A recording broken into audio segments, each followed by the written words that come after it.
John Sudworth for us there. Let's get more on this now from Global Biosecurity Professor Raina MacIntyre from the University of New South Wales. She heads the biosecurity program at the Kirby Institute. I know you have something like a 28-year record in pandemics. What do you make of what's coming from the WHO? So I think it's pretty much what was expected, that it was going to be very difficult to come up with any searing new insights. What they've said is pretty much what's been said for the past year, which is that the virus is related to a bat ancestor, but there's probably an animal intermediary species, and we don't know what that species is. The ruling out of the lab leak, I think it'd be useful to actually know what data was made available to the team and what data was not made available to the team, and then the evidence base on which they've made their findings. That's kind of not very transparent at the moment. So you think they only looked at what they were allowed to look at. Do you think once the experts are out of China, we may learn more?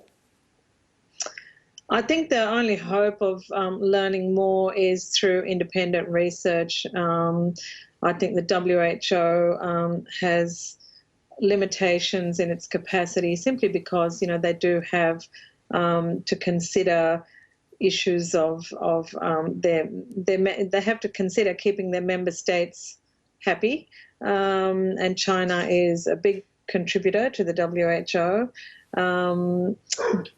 The team itself probably didn't have diverse expertise. They were mainly virologists.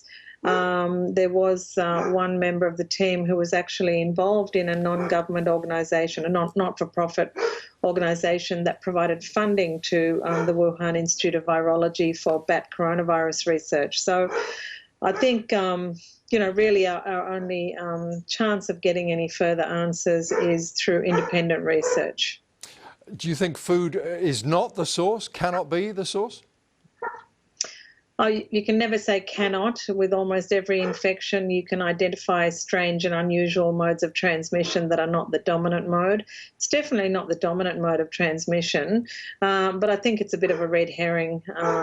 Half the people in that first cluster in Wuhan did not attend that market. So, and the environmental samples that were positive in the market were not positive in the expected areas where they'd be selling wildlife, for example. They were positive in the seafood section, and that's quite unusual.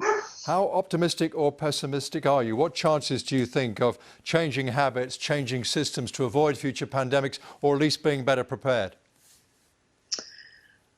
Well, I'm not that optimistic, to be honest, and I think there is still of course, this virus may well have originated from a bat and then another intermediary animal, but it also may have been a laboratory leak. And I think it is important to know more about that second possibility, because that is something we do have more control over potentially than viruses emerging in nature.